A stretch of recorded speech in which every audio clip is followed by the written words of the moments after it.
Hello there, everyone. It is time to talk about this ban list.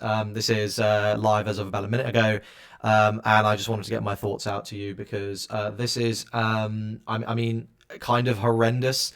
And I think they know that what they've done is a problem because they've actually, and I think this really is a surprise. So what they've done is, if we go further along, they've created a new version of the Sakazuki leader. So they've banned it, but then they've also done an alternative version, which has similar sort of effects, but it is strictly worse. So I'm gonna tell you what it does. It says activate main. You may discard one navy card and draw one. Give one of your opponents -1 cost. So this is like significantly worse, but not actually that much worse. I mean, okay, so this is really weird because I now have such mixed emotions about like this banning because they clearly realized banning a leader should not be something you do because if you've invested a lot of money or a lot of time into learning the deck. It's going to massively change it. So what they've basically done is they've banned it, but they've released a different version, an errated version, which still has both effects.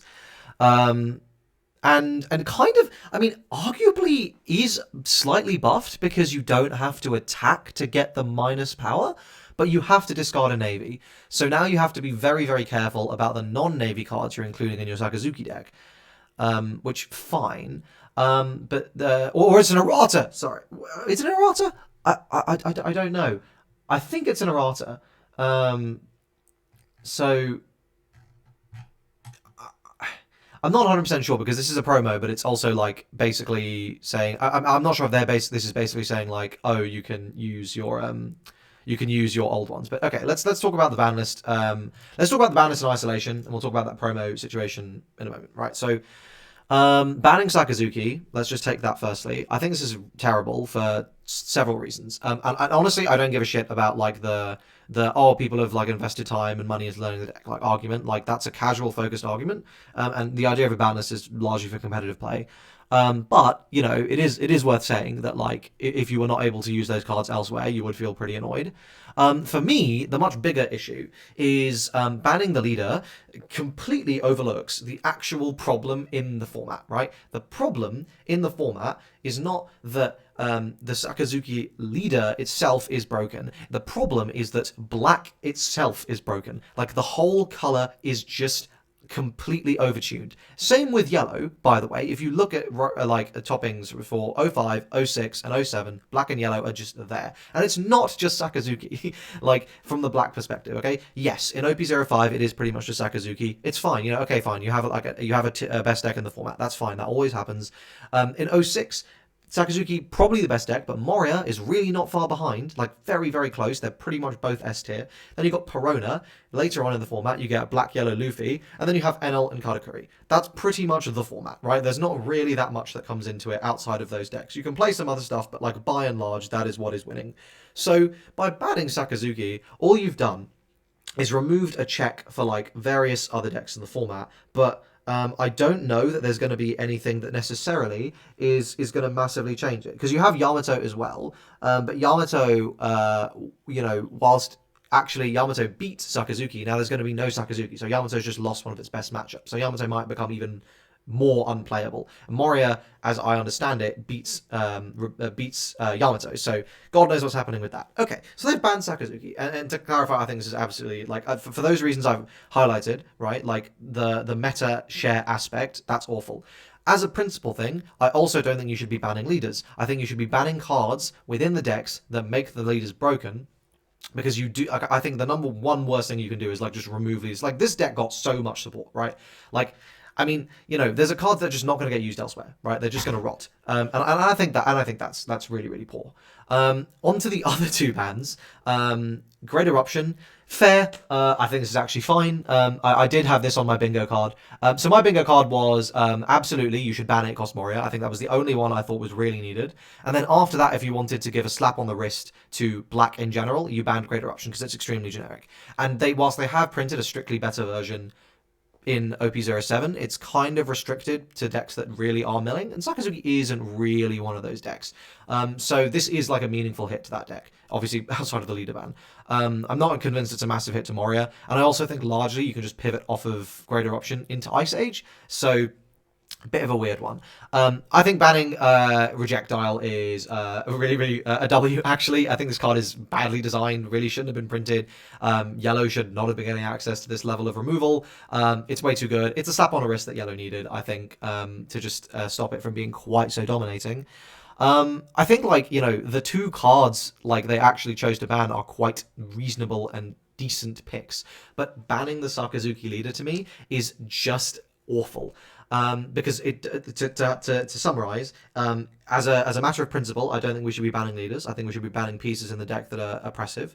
It doesn't it doesn't actually solve the meta share problem of black, because black is still going to be everywhere. And if anything, it might make the meta share problem even worse, because we've seen them try this in the past, and all you do is you consolidate all the Sakazuki players into nearby decks, right? So when they tried to hit like Whitebeard, everyone just consolidated into like other red decks, right? Like it didn't really solve the red problem when they did the small hits. And if anything, it increased the play rate. So yeah, I don't know. I just think this is, and of course, you know, the final thing, it's not hitting the actual problem card in black as a final thing. Okay, great. Greater Option's gone. I'm just going to play Ice Age. Yes, it's a bit of a loss. Like, yes, that is a meaningful hit to my deck's power ceiling, but like, the other best color in the format also just got a bit of a hit.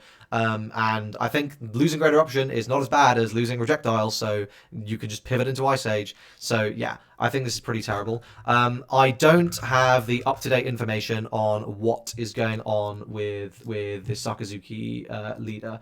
So to clarify, it is activate main once per turn. You may discard one card from your hand with the type Navy. Oh, you do not draw. You may discard one card from your hand with the type Navy, give up to one of your opponent's characters -1 cost for the turn. This is dog shit. It is completely unplayable now. They basically, they might as well not have bothered. This is that unplayable. If it drew, like it'd be fine. But the fact it doesn't draw, this is just unplayable. Yeah, completely unplayable. So yeah, Sakazuki's dead. And you know, as a deck that is like basically the most skill intensive deck in the game, that rewards high level play, that rewards like understanding your lines, that has a huge amount of skill involved, that is consistent, so you know competitive players love it, and actually you know is providing genuine control in the game. I think this is just a terrible hit. I think this is really bad. Now I mean whenever this comes out, great, you can use your Sakazuki cards. I mean they've basically like you know neutered the deck completely. It seems like they're doing some other announcements. I don't know that anything's gonna get shown here that's meaningful. They're doing some. Oh yeah, they're doing a performance of VR probably. Okay, great. Well, there we go. So yeah, to summarize, this is absolutely awful. I just don't understand. Like all they had to do was ban 8-cost Moria. That's literally it. And I think you would have seen black, even if it still had a strong meta share. It's a really popular color with a lot of very powerful leaders. Like you're not gonna destroy the entire color, but by banning Moria, you massively change the way the decks play. You remove their most powerful tool by far. You make them way less oppressive, way less consistent, and maybe you hit something else, like maybe you hit Greater Option. I don't think that actually solves anything, but like if you really just want to tell Sakazuki to have its power level reduced, you hit Greater Option, because then they're forced to play the Amane no Hikari sword, which is worse, but it does functionally the same thing, but it is worse. And you can hit it that way. So yeah, now the real question is going to be, is the color combo blue and black so broken that even with a basically vanilla leader, which is what that new Sakazuki leader is, will it still see play? I'm doubtful, but it's possible. It is possible. I will not rule it out. But you know, not having the consistency, having such a high cost to actually being able to reduce your opponent's cards costs is awful, is really bad. So I'm doubtful. This is just really bad. And I think people are going to say like, oh, you know, oh, you're just molding, oh, you're just a Sakazuki player, you're just molding. I mean, look, like I'm happy to play like whatever is good, but I think the problem with this ban is that it doesn't solve anything. It's like a meaningless ban because you're just going, oh shit, Sakazuki, oh that's doing really well, ignoring the fact that the reason it's doing well is because you gave a control deck consistent tools and a deck that rewards high skill play to players who are highly skilled. Obviously, they're going to be successful with it. If you compare Sakazuki to the rest of the game, no other decks are really as consistent, and no other decks reward skill. You can just get bullshitted in all the other decks. So, like, yeah, obviously people are going to play it. Yeah, I think it just shows a fundamental misunderstanding of like what the issues in the game are. But there we go. That's it. Let me know what you guys think. I don't think Black's going to tank or anything. If anything, I think Black's going to see even more meta share through Moria. But there we go. That's it. Thanks for watching, and see you guys in the next one. Cheers.